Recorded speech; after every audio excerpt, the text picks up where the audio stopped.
ወደ ሌሊት ጸሎት ከመግባታችሁ በፊት ማድረግ ያለባችሁ 5 ነገር ነግራችኋለሁ። ይህንንም የምነግራችሁ ከእግዚአብሔር ቃልና በህይወት የተሰራልኝ ነገር ተነስቼ ነው ማስተምራችሁ። እነዚህን 5 ነገሮችን አስቀድማችሁ ካደረጋችሁ ጸሎታችሁ በብዙ ውጤት የታጀበና በብዙ ውጤት በመሆን ይሆናል። እርግጠኛ ነኝ ይህን ቪዲዮ ትወዱታላችሁ። ቪዲዮውን ላይክ አድርጋችሁ ጀምሩ። ላይክ ስለምታደርጉ አመሰግናለሁ። ስለ ሌሊት ጸሎትና ከዛ ጋር በተያያዙ ጉዳዮች ከዚህ በፊት ያስተማርኳቸው ቪዲዮዎች አሉ። እነዚህን ቪዲዮዎች ተመልከቷቸው። ከዛ ተነስቼ ስለማስተምር ትምህርቱ ሙሉ ሆኖ እንዲጠቅማችሁ ማለት ነው።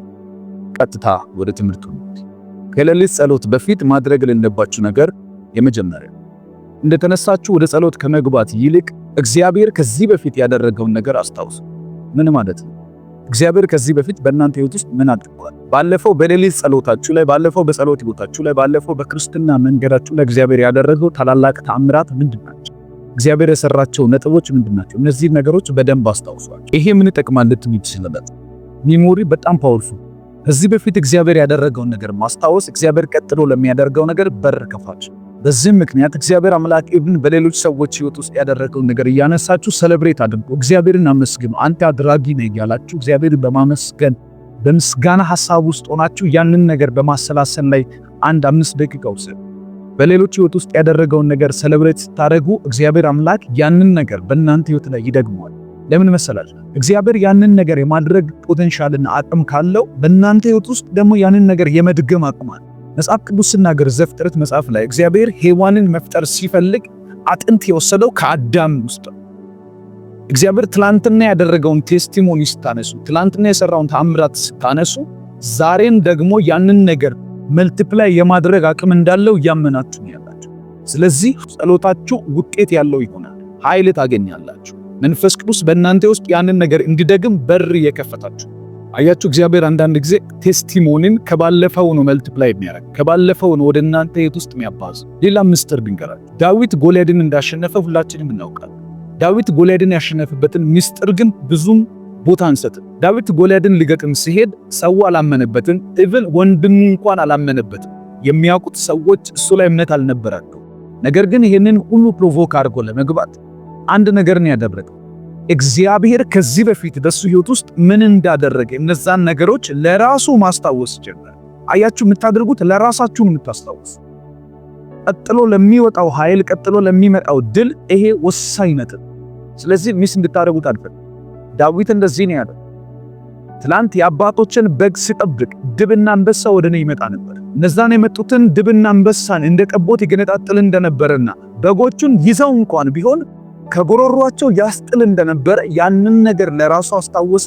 ከዛ በኋላ ያመነበት ነውና ተናገረው። አያችሁት?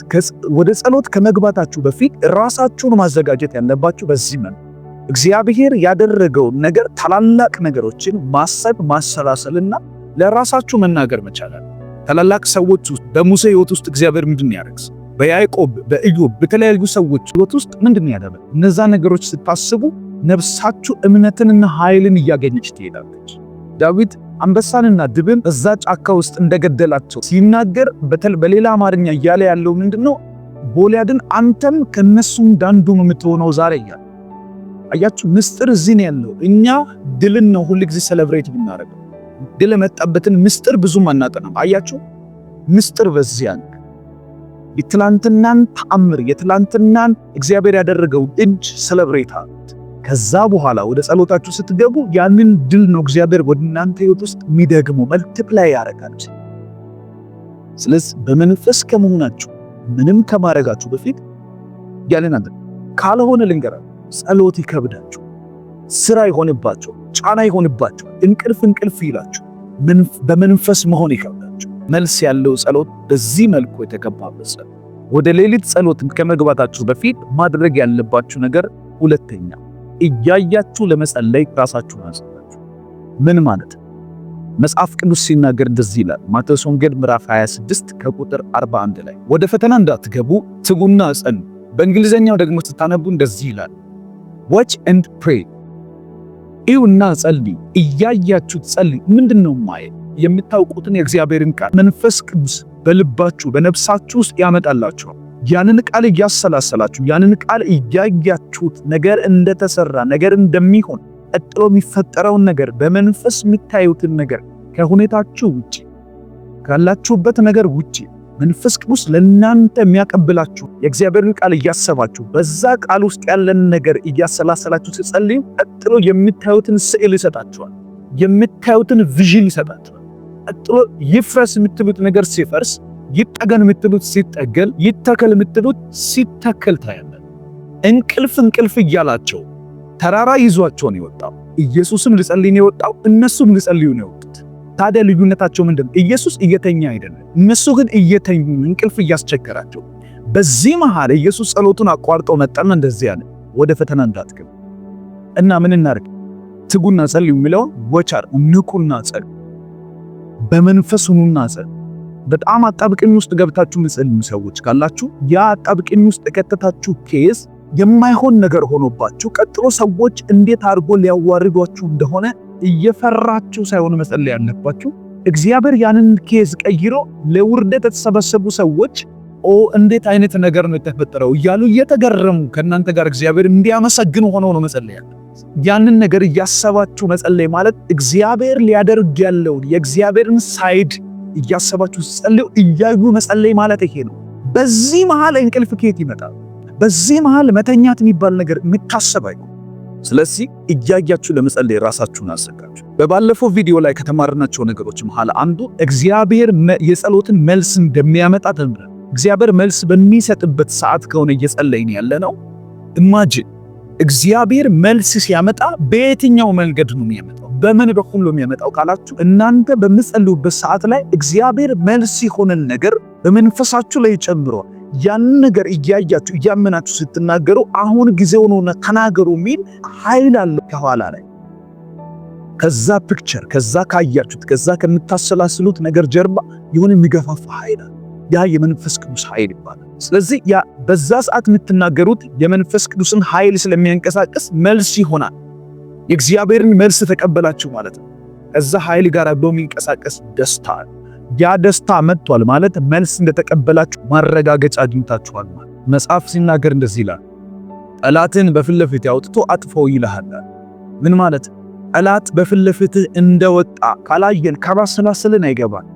እና እያሰላሰልንና እያየን ባለንበት ሰዓት ላይ ግን እግዚአብሔር ጠላቶቻችንን ፊት ለፊት ሲያመጣልን ወዲያው የሚታየን ስዕል አለ። ያንን ስዕል እያየን ከኋላ የሆነ ኃይል አለ። ይሄ ልምምድ ያላችሁ ሰዎች ይገባቸዋል። ብዙ የእግዚአብሔር ሰዎች የሚጸልዩት እንደዚህ ነው። ብዙ ክርስቲያኖች የሚጸልዩት እንደዚህ፣ ብዙ መንፈሳዊ ሰዎች የሚጸልዩት እንደዚህ። ኃይል አለ። ያ ኃይል ምታው ይልሃል። ይሄኛውን ጥራው። የሆነ ሰው ያመጣና ይህንን ሰው ጠርታችሁ እንድትጸልዩበት ያመጣላችሁ። እያያችሁ ጸልያችሁ ማለት ጸሎታችሁ በብዙ ፍሬ የተሞላ ሆኖ ከዛ በኋላ በብዙ ፍሬ፣ በብዙ መልስ፣ በብዙ ማሸነፍ፣ በብዙ ብሬክ ስሩ ትወጣላችሁ። ወደ ሌሊት ጸሎት ከመሄዳችሁ በፊት ማድረግ ያለባችሁ ሶስተኛው የጸሎትን ሸክም አዘጋጁ። ምን ማለት ነው? አስታውሱ፣ ኢየሱስ ወደሱ የጠራው ሸክም የከበደበትን ሰው። ማቴዎስ ወንጌል ምዕራፍ 11:28 ላይ እንደዚህ ይላል፣ እናንተ ደካሞች ሸክማችሁ የከበደ ሁሉ ወደ እኔ ኑ እኔም አሳርፋችኋለሁ።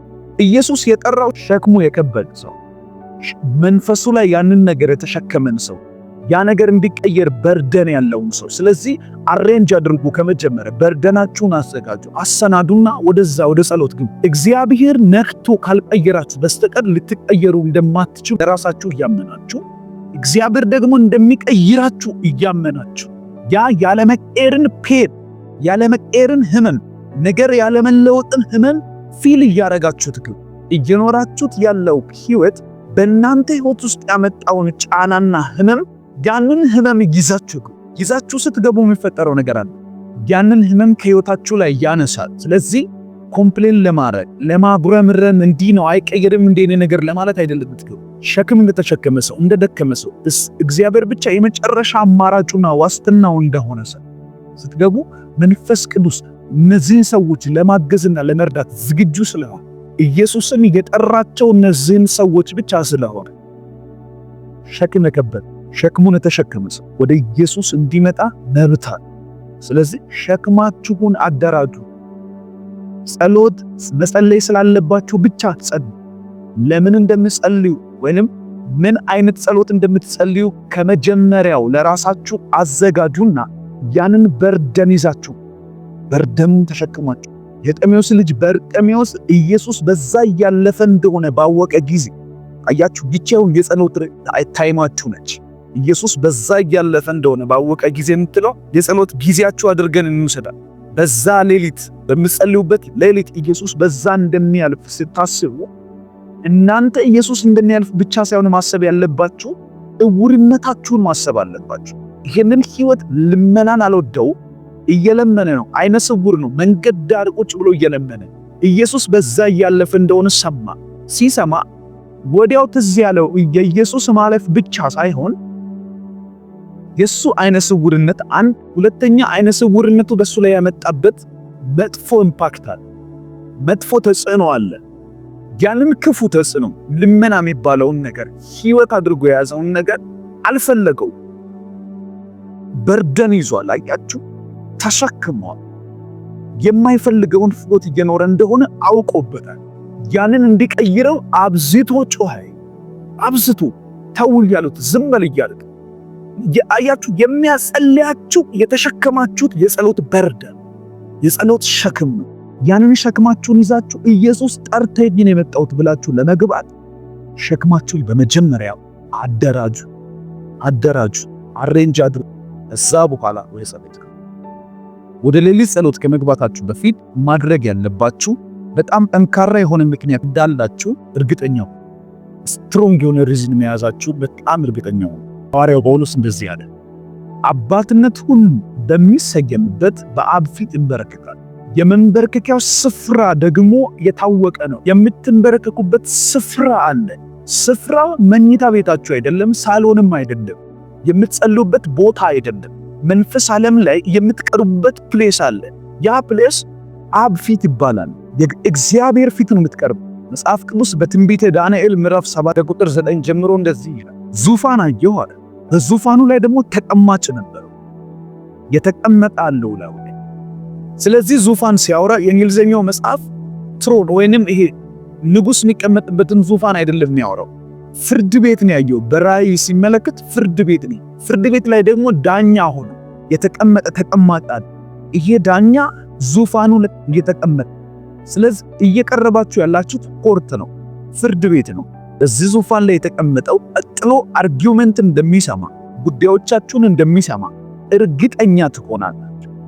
ከዛ በኋላ የምትጸልዩት ጸሎት፣ ከዛ በኋላ የምታቀርቡት የጸሎት ርዕስ አለ። ከዛ በኋላ ክርክር ይኖራችሁ። ከዛ በኋላ እግዚአብሔር ጋር የምትወያዩት ነገር አለ። አያችሁ፣ በቃ ጸልዬ ልውጣ ለማለት አትጸልዩ። ጸልዬ ልውጣ ለማለት አትጸልዩ። ነገር ግን የምትጸልዩት የሚሰማ እንዳለ ዙፋን እንዳለ በዙፋኑ ላይ ደግሞ ተቀማጭ እንዳለ ያንን አውቃችሁ ስትጸልዩ ቀጥሎ የጸሎት መልሳችሁ የዙፋኑ ተቀማጭ ያክል ነው የሚሆነው። የእናንተ ጸሎት ያክል አይደለም የሚሆነው። አያችሁ፣ አንሱ አይደለም የሚመጣው፣ የምላሹን ያክል ታላቅ የሆነ ምላሽ ትቀበላል። አብ ፊት ነው የምትንበረከኩት። ጳውሎስ እንዳለ ዳንኤል እንዳለው ዙፋን ፊት ነው የምትንበረከኩት። ዙፋን ፊት ደግሞ እንዲሁ ዝም ብሎ ያለ ምክንያት አይገባም። ምክንያት ነው። ትንቢተ ኢሳይያስ ምዕራፍ 41 ከቁጥር 21 እንደዚህ ይላል፣ ክርክራችሁን አቅርቡ ይላል እግዚአብሔር፣ ማስረጃችሁን አምጡ። ክርክራችሁን ስታቀርቡ ክርክራችሁ እናንተ ያለባችሁ ኬዝ ነው። ይሄ ጉዳይ ነው። ይሄኛው ቤት ውስጥ ያለ ያልተስተካከለ በእናንተ ህይወት ውስጥ ላይ ያሉ ነገሮች ናቸው ክርክራችሁ። ማስረጃችሁስ ምንድን ነው? ራሱ እግዚአብሔር የተናገረው መጽሐፍ ቅዱስ ላይ ያለ ቃል ነው። ይሄ መጽሐፍ ቅዱስ ላይ ቃልህ እንደዚህ ይላል የምትሉት ነገር ካላችሁ እግዚአብሔር መስማት የሚፈልገው እንድትጠይቁት የሚፈልገው ማስረጃው የእግዚአብሔር ቃል ነው። መጽሐፍ ቅዱስ ሲናገር እንደዚህ ይላል፣ ቃል ከሚያልፍ ሰማይና ምድር ቢያልፍ ይቀላል። ማስረጃዬ ምንድነው? ወደ እግዚአብሔር ፊት ሲቀርብ የእግዚአብሔር ቃል። ዙፋን አለ፣ ዙፋን ፊት ነው የምትንበረከከው። በዛ ፊት ስትቀርብ ክርክር አላችሁ፣ የምትጸልዩት ርዕስ አለ። ክርክር አለ ሲባል እያልኩ ያለሁት ኮምፕሌን አለ እያልኩ አይደለም፣ ማጉረምረም አለ። እንዲህ ለምን አደረክ ብላችሁ እግዚአብሔርን ለማውቀስና እግዚአብሔርን ተጠያቂ ለማድረግ አይደለም መሰለኝ። ጀስት እግዚአብሔር መልስ እንዳለው አውቃችሁ ከእግዚአብሔር ጋር ፍሬንድሊ ለመጠየቅ ነው። እኔ አልገባኝም ለማለት እግዚአብሔር ብቻ የነገር ሁሉ አዋቂ እንደሆነ ለመናገር ነው የምትሄዱ። ጉዳያችሁስ ምንድን ነው? ይሄ ጉዳይ ደግሞ እንደ ቃልህ እንደዚህ፣ ስለዚህ ይሄኛው ጉዳይ እንዲህ ነው ምንድነው ብሎ ለመጠየቅ ስትሄዱ የምትጠይቁት እግዚአብሔርን ተጠያቂ ለማድረግ ሳይሆን መልስ ለመቀበል። ወደ ጸሎት ከመሄዳችሁ በፊት ስትሮንግ የሆነን ሪዝም ለራሳችሁ ለጸሎት ጊዜያችሁ ስጡ። አምስተኛ አላስፈላጊ ድምጾችን አጥፉ። አእምሮአችሁ ውስጥ ሆኖ ኮንቲኒየስሊ የሚንጫጫን ድምጽ ነው ማጥፋት ያለባችሁ። እንዴት እንደምታጠፉ ልንገራችሁ። መጽሐፍ ቅዱስ በማቴዎስ ወንጌል ምዕራፍ 6 ከቁጥር 6 ላይ እንደዚህ ይላል፣ ወደ ጸሎት በምትገቡ ጊዜ በሮቻችሁን ዝጉ፣ ደጆቻችሁን ዝጉ፣ ከእናንተ ኋላ በር ዝጉዋል። ምን ማለት ነው? ለምሳሌ በር ታዲያ አንድ ክፍል ውስጥ ገብቼ ያንን በር መዝጋት ብቻ አይደለም፣ የነፍሳት የአእምሮአችሁን በር ዝጉ። ለምሳሌ ተራራ እየጸለያችሁ፣ የሆነ ጸሎት ሜዳ ላይ እየጸለያችሁ፣ በቤተ ክርስቲያን ግቢ ውስጥ እየጸለያችሁ በር የለም፣ ምን ትዘጋላችሁ? ጸሎታችሁ አይሰማም ማለት ነው? ስርዓት አልባ ነው ማለት ነው? አይደለም።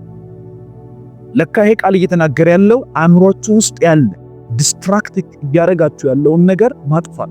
ስልኮቻችሁ ሊሆኑ ይችላል፣ ኖቲፊኬሽን ሊሆን ይችላል፣ ቀጥሎ ሊደውል ያለ ሰው ስለሚኖር ኖቲፊኬሽን ስለሚገባ የተለያየ ነገር ተርን ኦፍ አድርጉት፣ ዝጉት። ከዛ በኋላ ምን ታደርጋላችሁ? አንድ 5 ደቂቃ 10 ደቂቃ ወርሺፕ አድርጉ።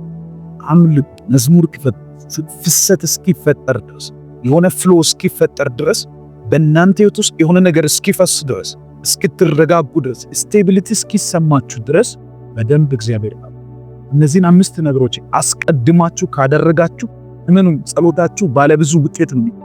ሁሉ ጊዜ ደግሞ እንደዚህ ያደረጋችሁ ከቀጠላችሁ በአንድ በሁለት በሶስት ዓመት ውስጥ የእናንተን ጸሎትን ህይወት ሰው ማይገምተው ይሆን። እግዚአብሔር አምላክ በኃይል ይረዳል። ይጸልይላችሁ። በጌታ በኢየሱስ ስም ይህንን ነገር የምታደርጉበት ጸጋ እንዲበዛላችሁ ጸልያለሁ። በምታደርጉት ነገር ሁሉ የመለኮት ኃይል ከናንተ ጋር እንዲሆን፣ ሰይጣን እንዳዘጋጀባችሁ ወጥመድ ሳይሆን እግዚአብሔር በጸጋው ኃይል እንዲረዳችሁ በጌታ በኢየሱስ ስም በዚህ ትምህርት የተነካ ሁሉ በኢየሱስ ስም የትምህርቱ ፍሬ በህይወቱ እንዲገለጽ እግዚአብሔር አምላክ ይባርካችሁ። ላይክ ያላደረጋችሁ ላይክ፣ ጠቃሚ መስሎ ከታያችሁ ደግሞ ሼር አድርጉ። ኮሜንታችሁን በጣም ማንበብ ፈልጋለሁ። የተማራችሁበትን ነገር ይህንን ተረድቻለሁ የምትሉትን ኮሜንት ላይ አስፍሩ። እግዚአብሔር አምላክ ይባርካችሁ። ሻሎም